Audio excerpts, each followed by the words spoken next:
From Mothman and Nessie to the spirit that haunts your home, welcome to Bob After Dark, a podcast about legends, lore, and the supernatural. So turn your lights down and your volume up and enjoy your trip to the shadows.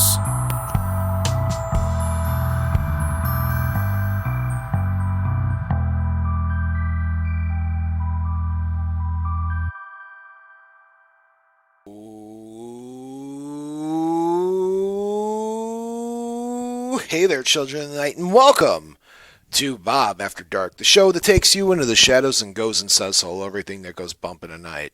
I'm your host with the most that enjoys toast, Bob, and alongside of me, as always, is my ever wonderful, ever vampiric, ever cape-wearing, and forever the heartthrob of Bob After Dark, my friend, my producer, the wonderful, the cheesy, Count Panic himself. Oh, hey there, Count. Oh, hey, Bob. How's it going? Great to be back. The veil is, no? No. It's not? No. 4th of July, though. Just means the veil's full of gunpowder and phosphate. Oh, okay, well, it's not then.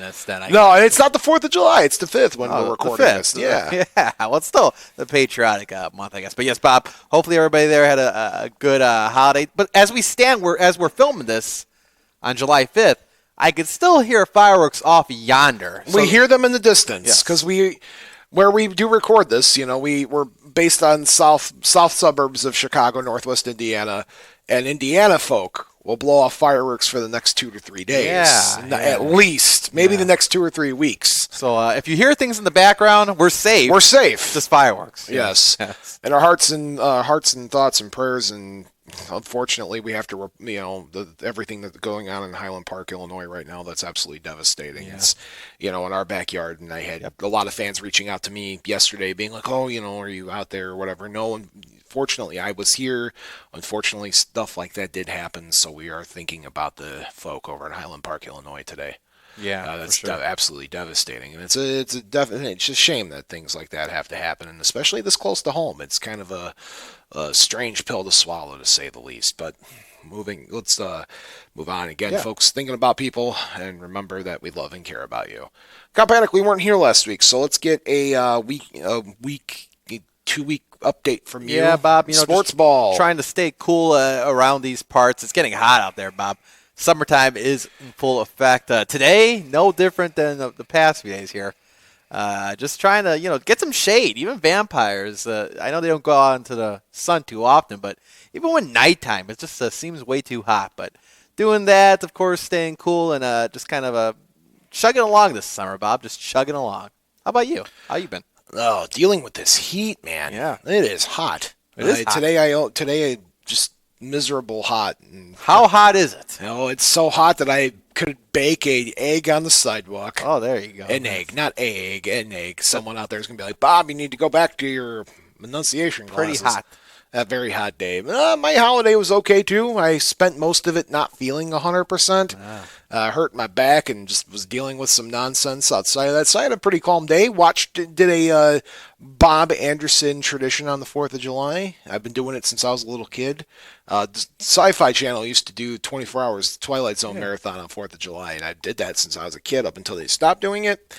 So luckily for me, I subscribe, and they don't sponsor this show, which they should. Paramount Plus has the entire series on stream, so really? Pop on Paramount Plus, and got a chance to I streamed some of my favorite episodes, and it's some of that writing holds up, man. I mean, some of it, all of it, it holds up really well. It's still a really well made show.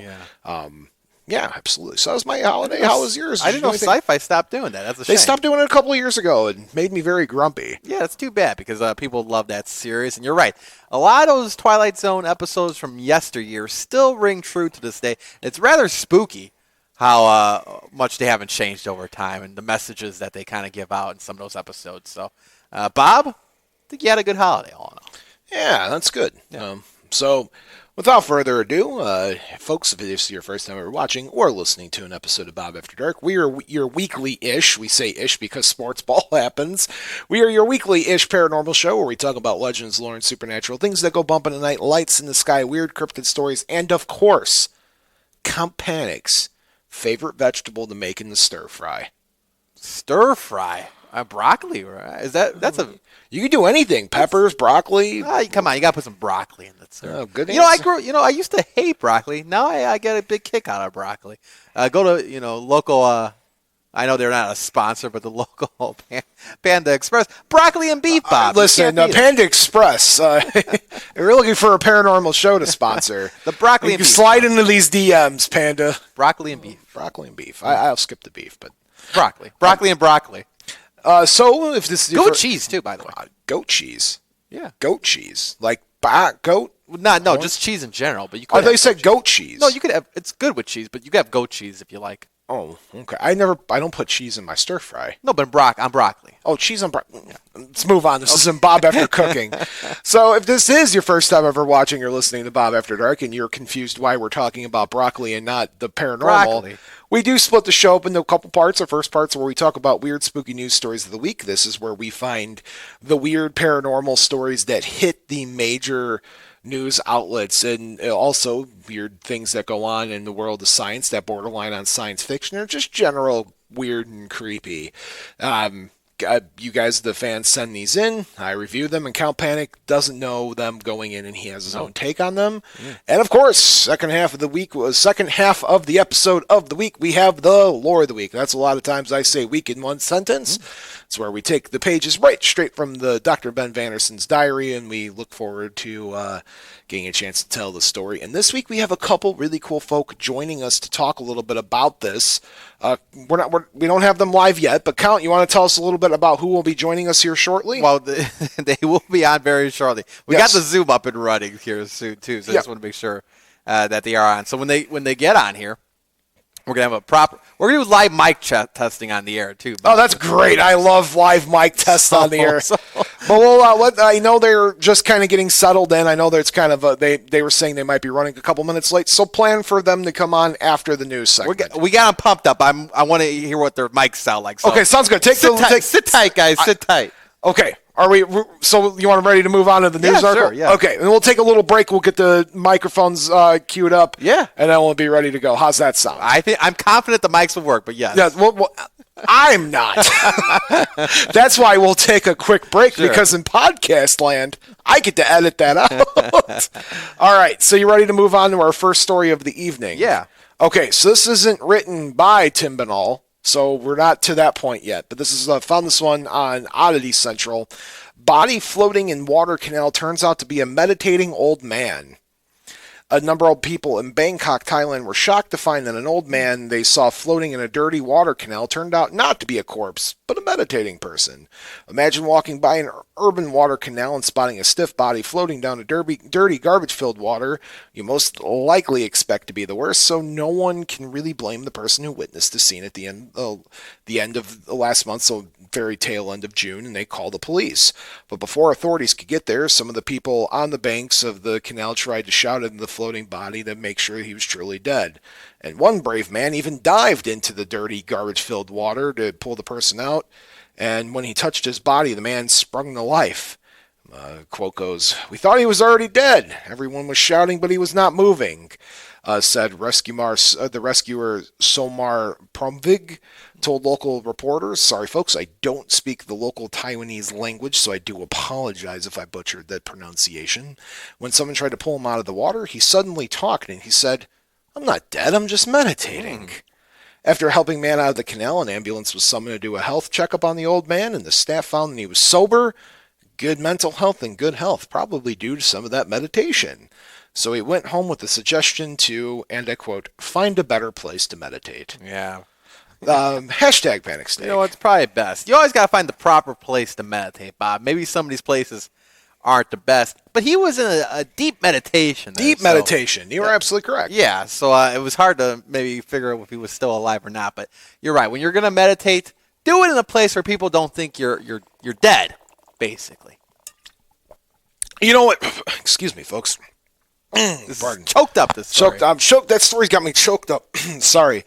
No, you look at the stories of people that do like the really deep spiritual meditation. Yeah. And sometimes these places where they go and what they do, they really need to put themselves in a trance. And sometimes you put yourself in a trance in a very uncomfortable position or an uncomfortable place.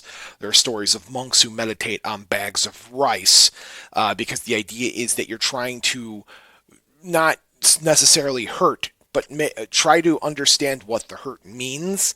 So maybe in this case, this gentleman decided that he was going to meditate in the dirty water to feel as if he was one with the river and feeling like why this was going on around him. Whatever the case might be, I'm just glad the guy was okay, because that could have turned out really bad. Yeah, that's the main thing. So, folks, if you're out there doing deep meditation, make sure you deep meditate in a very safe place. Yeah, your house. I mean, probably just a place where you're away from people, wouldn't you want to be? Yes. I think so, yeah. All right, let's move on. Yeah. Guess who wrote this next article? Oh, your good friend? Tim Banal from Coast to Coast AM. Tim Banal writes, a bizarre orc remains wash ashore in Egypt. A woman walking along a beach in Egypt was aghast when she stumbled upon the hideous remains of a mysterious sea creature, which she said looked like the monster from the Lord of the Rings. The nightmarish find, which I have some photos I'll share on the Children of the Night Facebook page after this, was reportedly made by Andrea Judd and some of her friends when visiting the popular diving site near the Gabar el Bint, near the coastal community of Dahab. As they strolled along the shore, she spotted the curious carcass in the sand and couldn't believe her eyes. I didn't touch it. Just looking at it made me feel uneasy, Judd recalled. It freaked me out, and it looked like a lot like a Lord of the Rings orc. That's ORC. To that end, she noted that the aquatic oddities sported a distinctive head with an open mouth showing sharp teeth. Any relation you count? That's maybe one of my cousins. And it's then its skin was dry but dark gray and patchy. The creature's cranium sat atop a long, curled body that Judd compared to that of a seahorse. Proving to have taken a good look at the dead animal, she also noted that it approximately the length of my arm, and that the head was bigger than my fist. Ultimately, Judd mused that the monstrous of the deep was gruesome to look at and reminded somebody of the reality of death. Curious as the strange remains could have been, Judd snapped a picture of the beast and posted it to a marine biology Facebook group. As one imagined, horrified observers observed a variety of ideas, with some jokingly suggesting that the creature was a mermaid or a mini, your favorite, the Loch Ness Monster. Of course. More seasoned sea life enthusiasts offered a more logical explanation that the animal appeared to be a moray eel that had been looked like looked so monstrous by blistering in the sun. Though that may not be the case, Judd observed that there was something else weird about the discovery is she found the carcass fairly inland and much farther than the waves would have carried, which raises the question of how it ended up there in the first place. And this thing looks horrifying. Hashtag panic steak. Again, another eerie creature just kind of showing up here. Now, I know you described there, Bob, but there was no, and there was some kind of assumptions being made about maybe what class of cryptid it could possibly be in. But anything that this sticks out to you as far as what? It's got to be one of these creatures? It looks like an orc. An orc? It looks like a small orc attached to a seahorse body.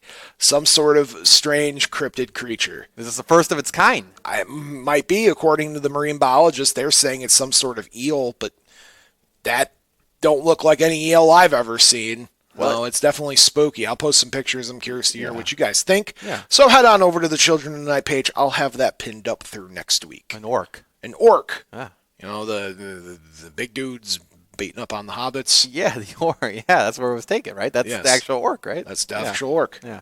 All right. So. Hobbits, too. Hobbits, yes. The water hobbits, you see. Water hobbits. Yeah. All right, I got one more news story for us. You ready? Sure.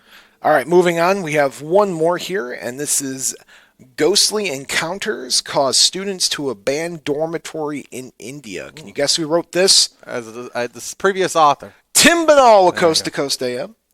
Dormitory in India. By the way, folks, I don't speak the native Indian languages, so I might butcher these quite a bit. Just bear with me, okay? The dormitory in India may soon be vacant following a series of ghostly encounters that sparked such a panic that all of the residents of the building have decided to leave the spooky site altogether.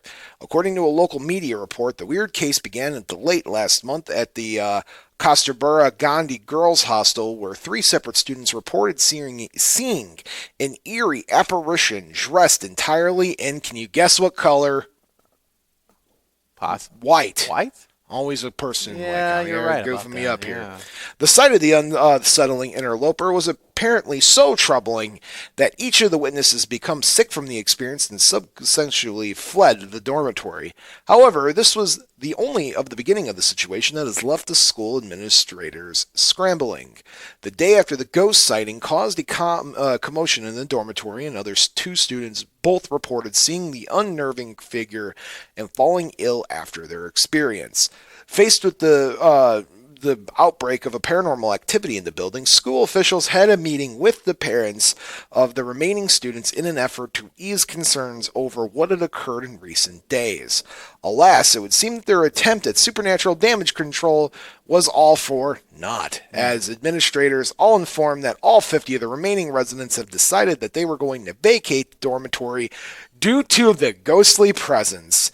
It is uncertain if the school can convince the remaining residents to change their mind or if the dormitory will ultimately wind up being permanently vacant.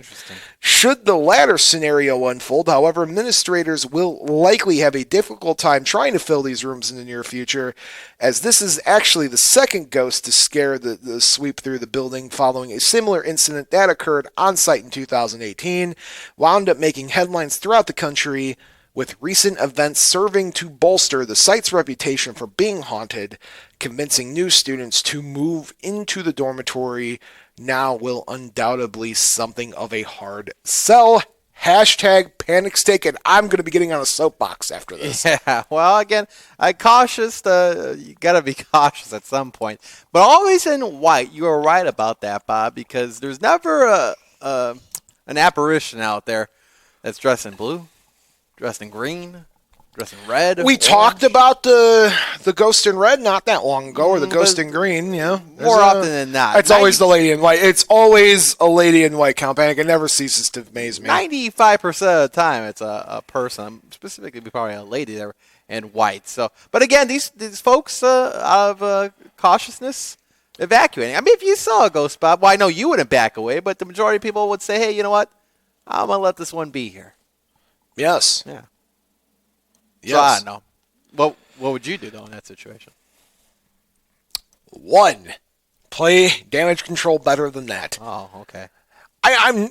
Keep in mind, I'm not an expert on native Indian cultures, right? Because there's different cultures that make up the country. It's one of the most populated countries in the entire world. So there is definitely a mix of people that live there. I am not certain how the individual cultures take the paranormal. For example, if you look at some countries around the world, they take paranormal very seriously, and I'm talking more serious than our culture, and they believe it to be some sort of curse. Some think of it as a blessing. It just depends on where you're at. I'm not 100% sure what this particular group of people in that particular section of India believe. The only substance I have on this is because I get to see our demographics every week, and I know for a fact we're on India's #1 podcasting network, and I see a number of listeners. I'm going to assume that they are okay with paranormal investigations going on, and I'm also going to assume that they would be okay with a certain paranormal investigation group going in there and making sure that they can either A, prove that there is paranormal activity and find out whatever it's going to do to cause it to stop, because different cultures have different beliefs, and B, if there's no paranormal activity, then we get to be the certain heroes of the story, and that makes things great, because then you can move people back into the dormitories, and the certain paranormal investigator gets a chance to, be like, I was able to prove something wrong. And would you like to know which paranormal investigators I think are meant for the job, Count Panic? Who's that? I believe it's you and I. Oh, we're doing it? Right? Okay. So listen, to the people out there who are in the particular Kasturba Gandhi Girls Hostel, if you are listening to this, or if you can get information to them, we are cheap dates. Pay for our travel, pay for our lodging. You don't have to pay us extra, but pay us what we have to do to get there. And let's do exclusive shooting and whatnot. We'll go there, do a full investigation, and Count Panic and I will determine whether or not you have a haunting. And if you do, we will do whatever it takes to help clear that out, so that way there you guys can move people back in and everybody's happy at the end of the day. Yeah. So I want to see people be able to live at the university and be able to get a good education as well. So, I mean, this is a well-crafted plan you have here, Bob. And I made it up on the spot. well, I read the article early, and I'm like, man, you hear these stories. Like, remember the French family who was living out on their balcony? Yeah. I don't know the outcome of that story. Nobody ever, this is one of those things where it's like native French people. Are they going to be able to get in touch with us or not? You hear stories like that, and you get paranormal stories where, like, I'm hearing knocks and it's keeping me awake at night. But when it's, paranormal stories where it's legitimately causing, like, unsettling fear in the air and you're moving people out or you're causing actual torment, that's when I want to step in and help people. I'm not in it for a buck or something like that. I want to legitimately help people with these cases when it's legitimately that bad. And, and I would legitimately like to see people be able to move back in and be able to go to university so they could get their education. I know that's very important. So if India, if you need our help, you know how to reach us. Yeah, we got. Our phone works in both directions. Call us up, India, then we'll give you a call back as well. We'll be there. Why not? What's our phone number, Count Panic? Here it's 219-845-1100. The number is 219-845-1100. If you're catching this on the live program on WGLB-TV. If not, enjoy in podcast form. On Podcast Lane, you can call because we're live every Tuesday-ish on 9 p.m. Sports Central. providing and everything. Sports ball providing. Yeah. So, and I'm not joking, by the way. I know some people might be out there being like, oh, I'm going to pump this story up, whatever it might take. I'm being serious 100%. Like, I'm not joking. I want to help you guys. I want to help these people get back into school. Yeah, because you think about they're just abandoned this place, right, basically? Pretty much. It's abandoned now. They're worried that they can't get people to go back in there. I'm sure it's a beautiful building, great for learning, and then now that folks won't go in there because there's it's haunted, though, Bob. Yep. But sometimes, even if you have a ghost in your house or ghost in your place, you kind of have to learn, if it's not really threatening or anything like that, you just kind of learn to bond with it and live as one with the ghost. Absolutely. Yeah. Now, Count Panic, we finished our news articles, and this is a quick PSA for everybody out there listening in podcast land.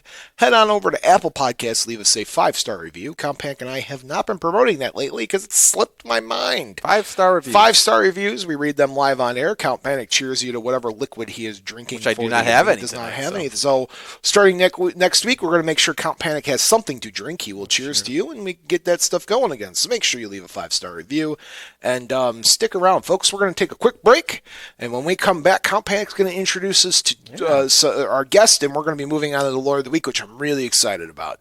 So, live audience, be right back. You're going to hear some mic checks, so stick with us. And for Podcast Land, you're about to be hearing words from a podcast that you should be listening to. Stay tuned.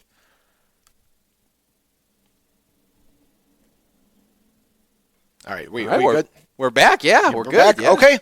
Count Panic, what'd you do during break? Bob, during break, I'm going to tell you what I did. I called up India. What did India say? Or did they leave you on red? They said they'll get back to me. They'll get back to you. But they're looking into it. Would you like to know what I did What'd you during do? break? What I did during break? Yeah. I took up something I've always wanted to take up. What'd you take up? Saxophone. Saxophone? Yeah, I took up saxophone. Any songs yet? No, I can't move my fingers that well. That coordination. Get somebody else for that part. Maybe I'll listen to it. Yeah, absolutely. Kenny G played this the clarinet. Clarinet. And the clarinet, and he played a kind of flute thing. A flute, yes. A flute. Magic flute. Maybe he played the sax. Bill Clinton played the saxophone. He did, He had his own album, too, I think. A lot of famous people played the saxophone. I digress. Now, Count Panic. Yeah. We have some things we want to talk about. We do, yes. Yes. So, would you like to? We have our live guests on the docket here, and we're going to introduce them, which I'm going to have you do. Well, here's the thing.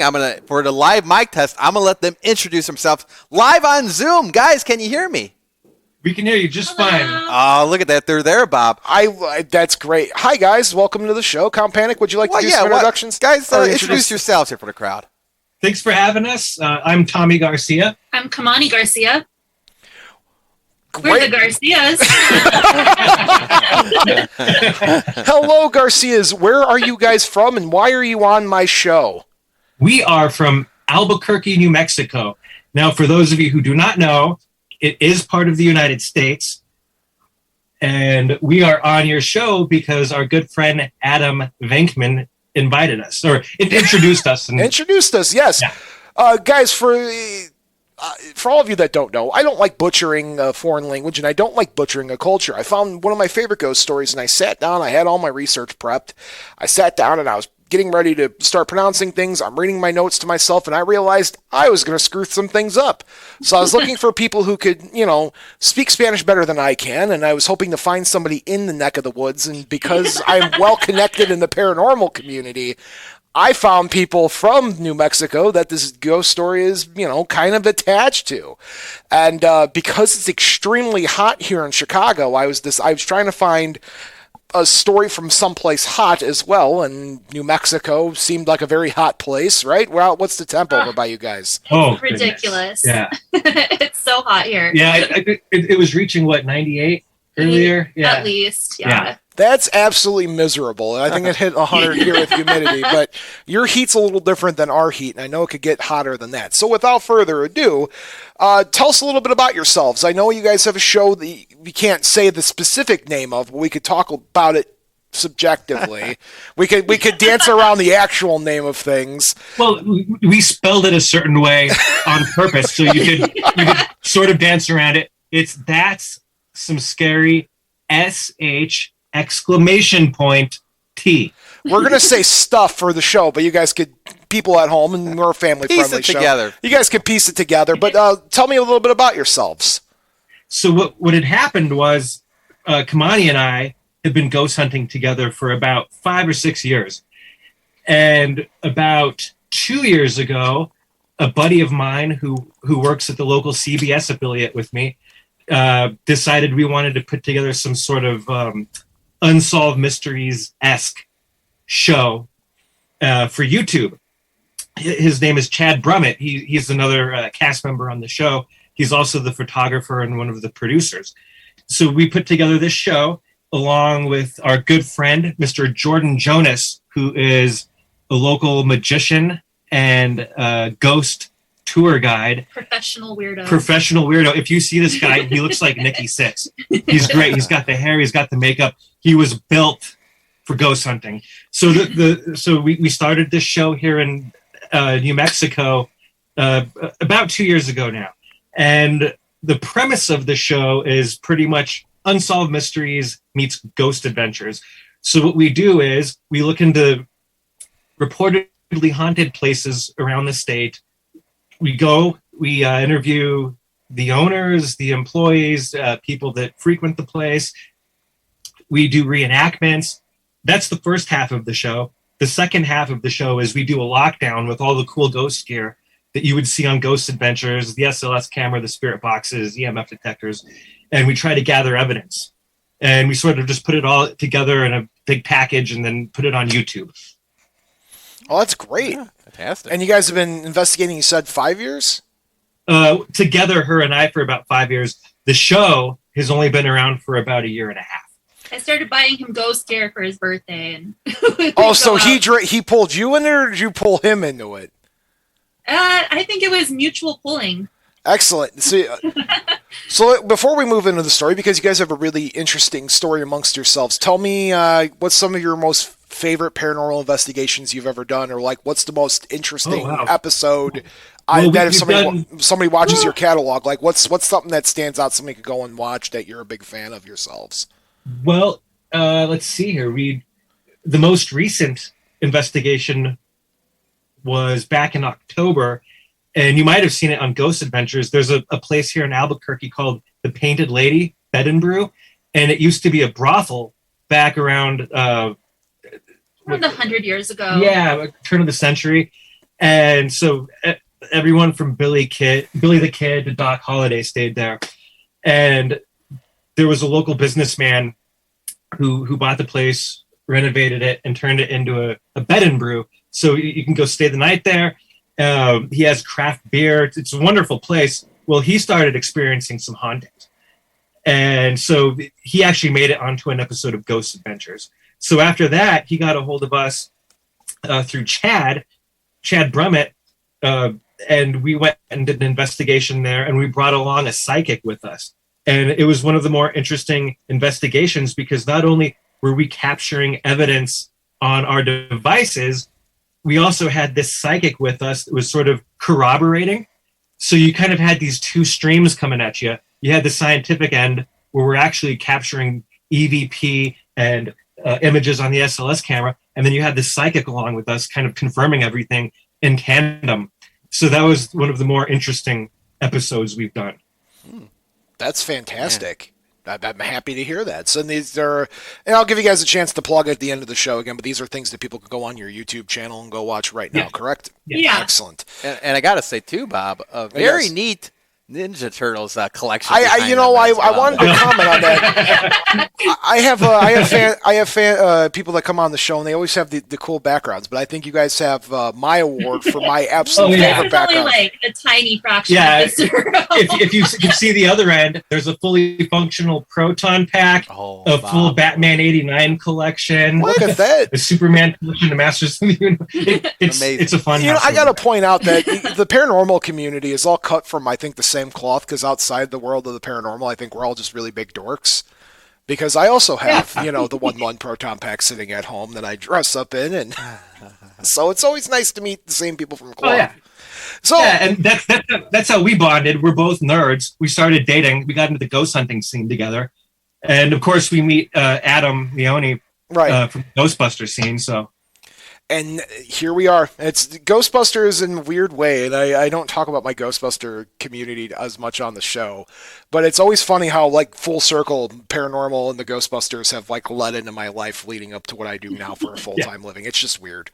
Okay, now, the reason why we're here and we're all together, we're talking about a ghost story from Mexico in the utmost northern state, and it bleeds kind of into New Mexico. And I want to point out that according to Puzzle Block Horror, their first line of the story goes, Mexico has enough folklore and urban legends to make H.P. Lovecraft cancel his flight, though none are as menacing and confrontational as the dreaded La Mala Hora. You guys, what do you guys know about the story down by you?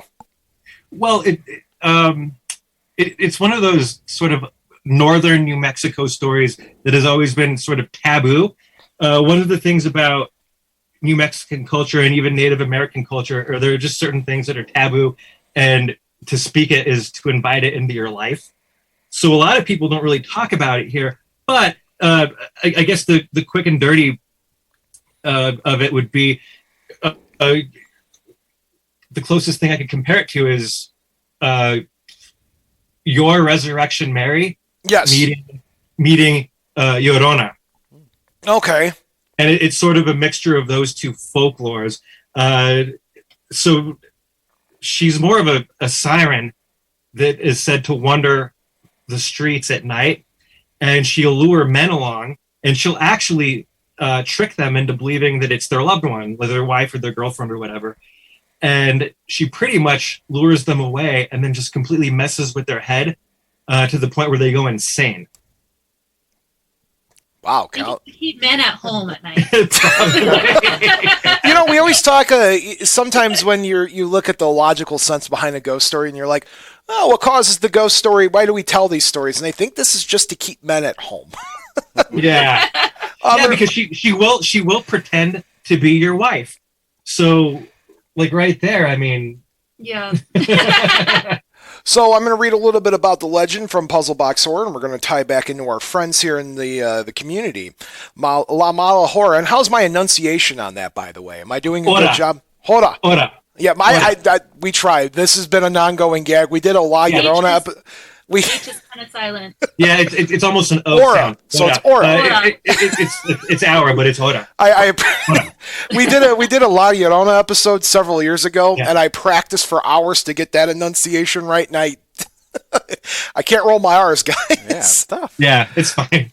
So the legend relates back to the devil's hour, known as the witching hour, as a time as many knows as 3 a.m. and at a time when one might suddenly awake for no perceptible reason with an acute sense of dread wallowing in their stomach.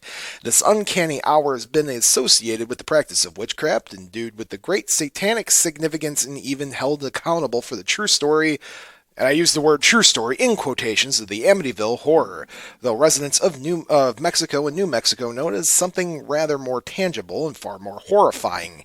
In 1910, the phenomenon was described by Aurelio Espinosa as a malicious entity that stalked crossroads around Mexico at night. And remember, folks, crossroads are important. We'll get to that in a moment. It would hunt, torment, and even kill anyone brave enough to ignore the tales and travel home alone at such an hour, specifically men.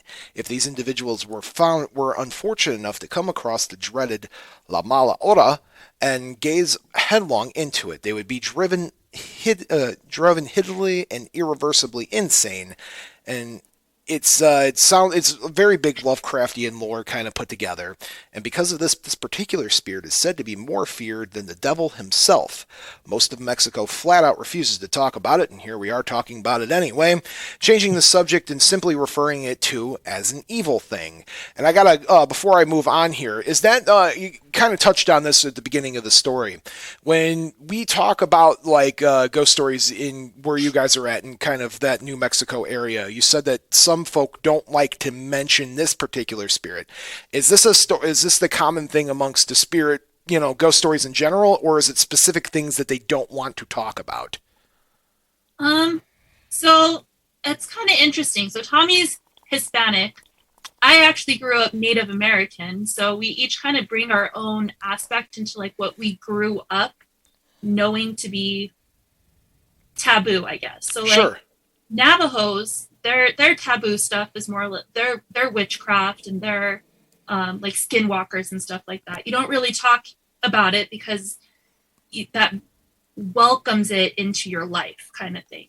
And as far as this particular story, it's really interesting. Here in New Mexico, there's a lot of regional stories and stuff, and I think this one's more like a northern New Mexico kind of thing, which is some of your families are from around there. Yeah, so we're in Albuquerque, which is more central to lower. Yeah, so when you hear something from up north, you're just like, those crazy norteños, what do they know? Santa Fe, Yeah. like, and the little places up in the forest. Yeah, but it is very taboo. And same thing with Llorona. There are some regions and some aspects of the population that won't even like you bring it up and they're just like, nope.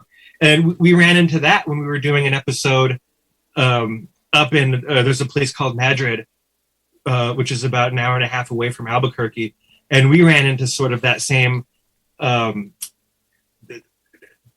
the same issue with some of the locals that didn't want to talk about Llorona when we went into the arroyo, and we actually caught an EVP of something screaming in the ditch. So yeah, it's very taboo, like Kamani said, in Native and Hispanic culture. Just to say the names, invite it into your life, and you're pretty much rolling out the welcome mat for it. Well, I'm sorry if you guys are throwing out the welcome mat for this. I'll give you guys the family discount if I have to come down there and do an exorcism. Oh no, we're problem starters. I mean, we've got a cemetery sign hanging in our kitchen from Dawson Cemetery. Wow. So there's a cemetery that's about 150 years old, and we have the original sign that hung over the cemetery gates. It's a historic monument now. Yeah, about 200 people died in a two separate mining accidents there. And what do? We go over there and we buy the sign. So, so we're all about rolling out that welcome mat. All right, let's move on back to the legend here a little bit more. Hora takes great pleasure in driving its victims mad. Not only this, but it will often attack helpless travelers, paralyzing them in their tracks and brutalizing their weakened forms. After being suffocated by the fiend, their bodies are left on the side of the road to be discovered by somebody else down the line. In Chiapas, am I pronouncing that right, by the way? Yeah. In Chiapas, the southernmost state of Mexico, the insidious entity is told to take form of a beautiful woman, sometimes dressed in white. There we go, back There to the you woman go. in white count panic. Yeah. And here I got one for you. What's Not only dressed in white, but sometimes also dressed in black. Wow, how about that? A mixture sometimes. This wardrobe changes. Wardrobe changes. There you go. This incarnation in its diversely gruesome behaviors come across like some kind of demented video game gone rogue.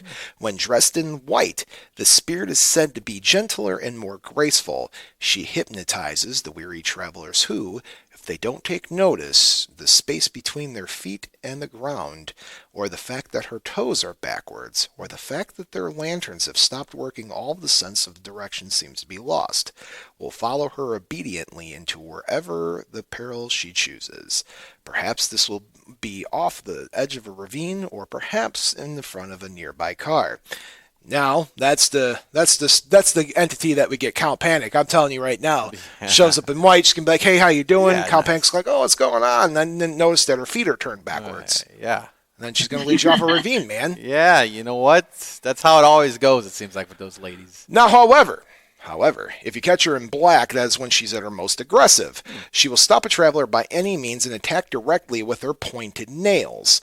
The strong-willed should hope to meet her on a white night, while no one should hope to see her in black. Now, I want to ask you two the significance of a wardrobe change, or the fact that, something, if it appears in white, still maniacally as evil as the one in black, but you might just get talked to differently. Is that, where do you think that part of the story comes in at? Because it's still both, it's not like the white, you catch her in white and she's going to be all nice and sweet. She's still going to kill you. But maybe a little bit more nicer than if you catch her in black. Where do you guys think that story comes from, or where that significance of a wardrobe change kind of falls into place? I would say just the black probably would be more of a sinister thing, because white you can kind of see it in darkness. You can see an outline of it, and it might be your eyes, playing tricks on you. But if there's something black in a black, like something that's even blacker than what you're seeing, I would just say that is more menacing. I'd also say that the black wardrobe change is probably more other side of the border, and I'd say the white wardrobe would be more northern. Yeah. And so that's probably where you get the two stories kind of colliding culturally. Well, why do you suppose that is? Well, if you ever go to funerals down south, it's all black, and up north it would be all white. No, that's fascinating. I'm going to ask you guys, because you do your investigations down there. In Hispanic culture, when there's, a spirit to be seen, up here we always talk about the woman in white. Down there, is the woman in white equivalent to the woman in black? Is that mostly how, ghost sightings are down there? Actually, it's interesting, because a lot of the ghost sightings you would hear of around this region look like just regular people. Nope. You never really hear colors. Unless it's like La Llorona. That one is the woman in white. Yeah. But I couldn't really tell you culturally why there would be a difference between white and black.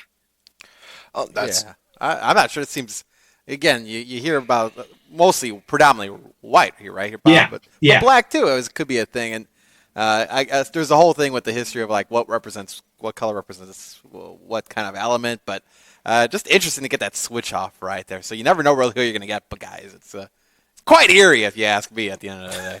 Yeah. Yeah. All right, so we're going to finish up the legend here, and we're going to talk a little bit more about it. On the southern border of the United States, in the state of New Mexico, which is why we're here with you guys this evening, seems to appear much more closer to the original Espinosa's original description. In the New Mexico side of the story, it is mostly seen in the black abstract form, like a fleece of wool, which in this incarnation is only told to be seen when death is soon to befall a loved one. And so in this case, now we're talking that this thing not only, if you see it, it'll kill you, but if you see it in New Mexico, it's apparently the same name, but this is more of a harbinger of doom. You guys want to talk a little bit about that? Yeah, that might also tie into native culture, because crows have a lot to do with that. Owls. Or owls, I'm sorry. Owls have a lot to do with that. So culturally, like for natives, if you see an owl, they're like, you see one before someone's going to die, or like they're just an omen of like bad, like just the ultimate bad. So I'm thinking it could probably play into that too. Yeah, it could have stemmed from something like that. And again, here it's a melting pot. You have native culture and you have Mexican culture, and they sort of collide. And so a lot of these stories are derived from both native and Hispanic cultures. So as you're talking, as we get further up north, it appears something more fleece-like. That could tie directly back to the native omen of seeing an owl before someone dies. Wow. See, I never thought about the owl as like a creature of death. On the res where Kamani's from. I mean, they'll shoot an owl if they see it. I mean, it's no I kidding. have shot an owl off the top of our roof one time, and yeah, that. Yeah, I know that's fair. I stayed home from school that day, smoked a little bit, and all of a sudden, there's a shoot like on top of my house, and there's an owl. So yeah, my aunts are like super superstitious. Yeah, like we were saying, the version you're mentioning right now, the fleece, the wool version of this siren could actually be derived from Native American folklore culture, mixed with the other side of the border where you see her in all white. And that's the beautiful thing about doing these investigations here. It's just such a melting pot, and you can kind of tie things back to certain cultures, and it's really interesting once you start diving into it. Yeah, it's always crow or a raven, but an owl. Owl is supposed to be like a symbol of life. Maybe I'm wrong about this, Bob. Maybe I don't know anything about owls. Or I would say, so a lot of the Plains Indians have the same concept. The Comanche, Navajos, and mostly Navajos, but some of the Pueblos are also the same way too. No, because we are a live show at the end of the day too, we get callers. It's unusual that someone calls this late in the evening, so we have a live caller and we will take them as soon as Count gets the phone over with somebody mistakenly ordering a pizza. Right now. Take the caller live. We got John here. John, you're on the air. I haven't heard from you in a hot minute. The phone lines have been quiet. Hey, good evening, Bob. Well, like you say, weakish with the baseball situation. So, I was listening to your fascinating guest last week, and I have to say good evening to the Garcias. Hello, thank you. So what's on your mind tonight, John? I don't see you, but I'm listening to you, and you certainly sound like a jovial couple. Am I correct? Oh, we're a blast. We're a blast. You love us. Yeah, I mean, it's I'm nice, very comical, and so how, if I may ask, how did you guys meet? And was it at a paranormal investigation? And if so, No. What would that be? We met on Tinder. We swiped right. Okay. It's a dating. John, you see, people meet on the internet these days for dating. Yeah, and we met on Tinder, and originally I was just gonna take her into the woods and strangle her, but then I fell in love with her. I literally went into the woods. Our first date was her going into the woods alone with me. We got Mexican food, new Mexican food, and went into the woods. And then I said, do you want to go back to my house and play with my proton pack? And she said, absolutely. And we've been together ever since, Bob. Well, I'm Polish, and I love Mexican food, too. But, I mean, whether you meet on the internet or not, you have to have some... You're both paranormal investigators, right? So you have to have that sort of interest where you guys were communicating on the internet and say, hey, she's the one for you, I'm the one for her, right? Yeah. Absolutely, yeah. And for us, it's more of a cultural thing. We like to go around and explore folklore, and it's just interesting. Like I said, it's this melting pot here, and just the characters you meet and the stories they tell. I'm a history nerd, so I love the history that ghost things kind of play into. You end up having to learn about the history of different regions and what people believe then and now. And oh yeah, and even the buildings themselves. Like we did an investigation at this place called El Rancho, which was this old mansion that was turned into a place for film crews to stay back in the 30s and 40s. And we stayed there, and that was one of the most haunted places we've ever been to. So it's just the history, the culture, and that's how we kind of connected. Well, that's great. Well, you certainly, like I said, a very interesting couple, and I want to continue listening to your story. So thanks for coming on the air, and good luck with you. Thank you. Nice talking to you. Thanks for calling in, John. We appreciate you. All right, Bob. Take care. So before we wrap up the story here of our Hispanic ghosts, I guess the question is, who broke the paranormal thing to who first? Who's like, I'm really into dead things.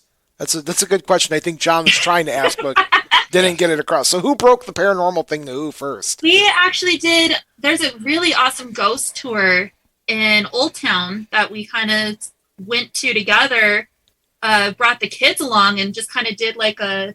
Yeah, it was an impromptu. Well, we're both ghost heads, so we love Ghostbusters. We love scary movies. So we did this impromptu ghost tour in Old Town, Albuquerque, which was actually battleground, one of the Civil War battlegrounds, and that's where we met some of the people in the sort of the paranormal community here, and we just fell in love with it. So we both kind of said, well, let's pursue this. Let's start buying some of the gear and doing this on our own Stay time. at the haunted places. Yeah, and that became our thing. Like, most people like to have like these sexy getaways, and our thing is, well, screw that. Let's go find like the most haunted place and try to make contact with something.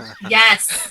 And you guys know in the paranormal community, there is no such thing as staying at the Ritz in the paranormal. Well, I guess there is. There is the nice upscale hotels that are haunted. Most of the time, you're staying in drab, not so nice conditions. Yeah. We stayed at this one place, St. James Hotel in Cimarron, and it's actually, look it up. It's like top 3 haunted places pretty much anywhere. And the little rickety bed we slept on folded in the middle, so we would just roll into the middle. Because they keep like all of the Everything's original. authentic. Everything's It's like, authentic. There's 1800s. no TV in there. Like, it's authentic. But surprisingly, we didn't get too much evidence. We got a tapping on a pane of glass, and that was about it. So real quick, we're going to finish up the story with our ghost here. So we have 3 different versions of the story, right? Well, one version where she can appear in white and appear in black. And then we have that she appears in black all the time and just tells you when somebody's going to die near you. Do you think it is, when people use the same name, if you guys want to sit down and say, yes, the spirit actually exists concrete, I could prove it, I know it exists, is it the same spirit haunting the southern states of Mexico as it is in New Mexico? Is it the same type of spirit? Or is it just, as it crossed over, it kept the same name, but the story itself changed? Same spirit, different spirit.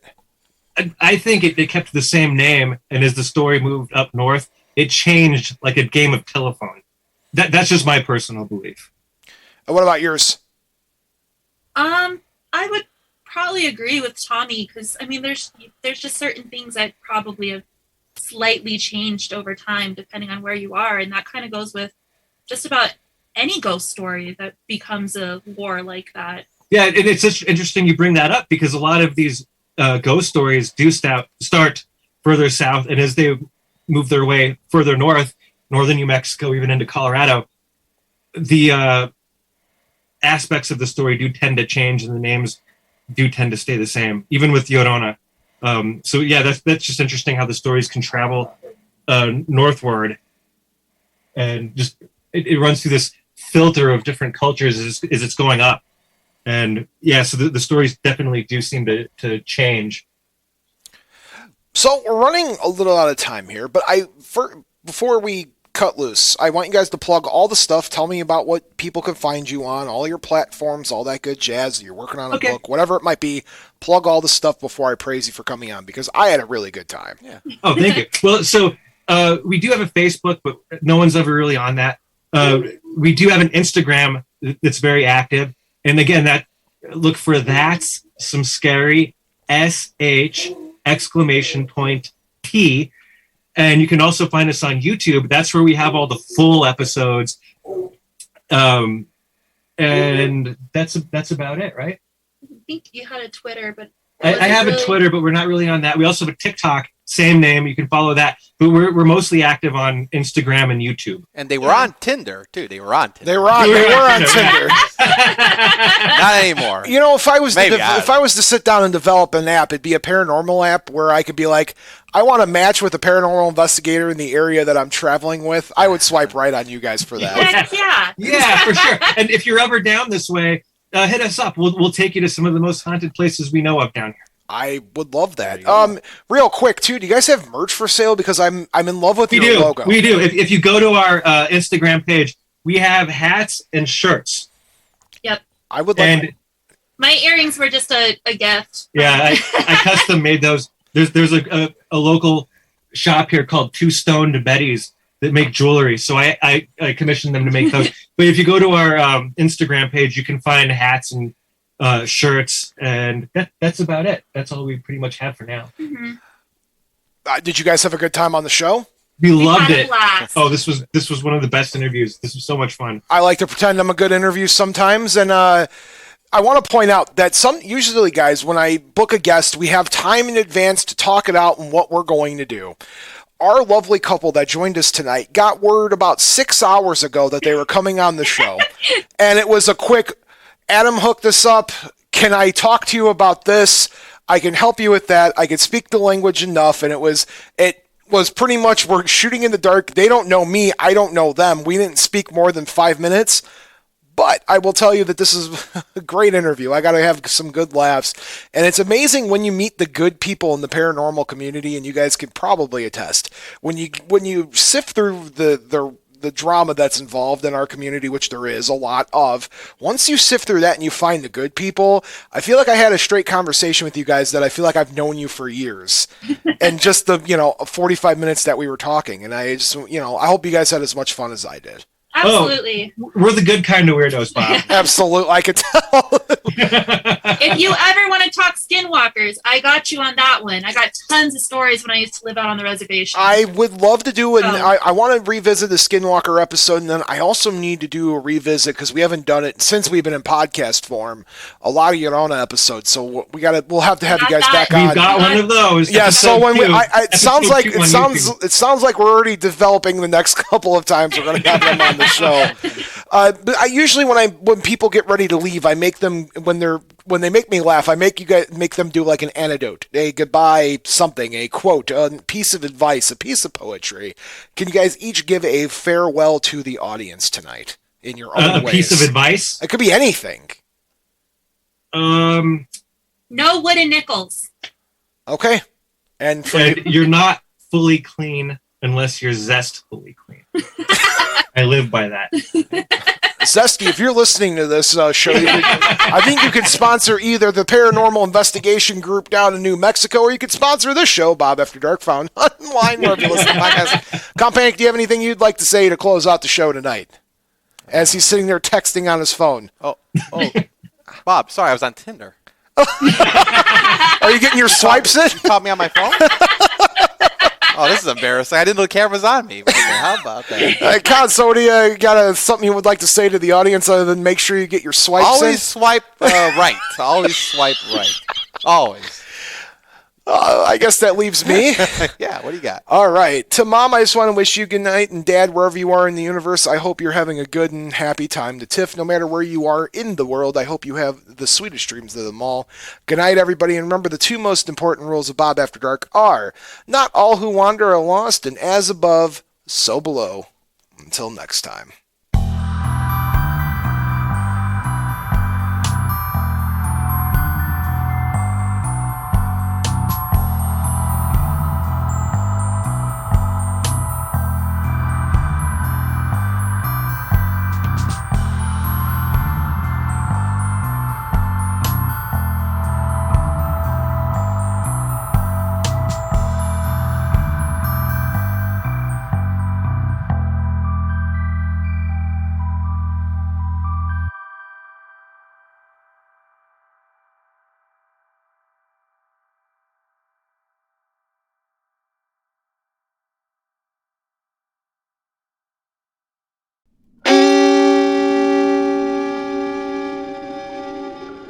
Memoriam development. Gore.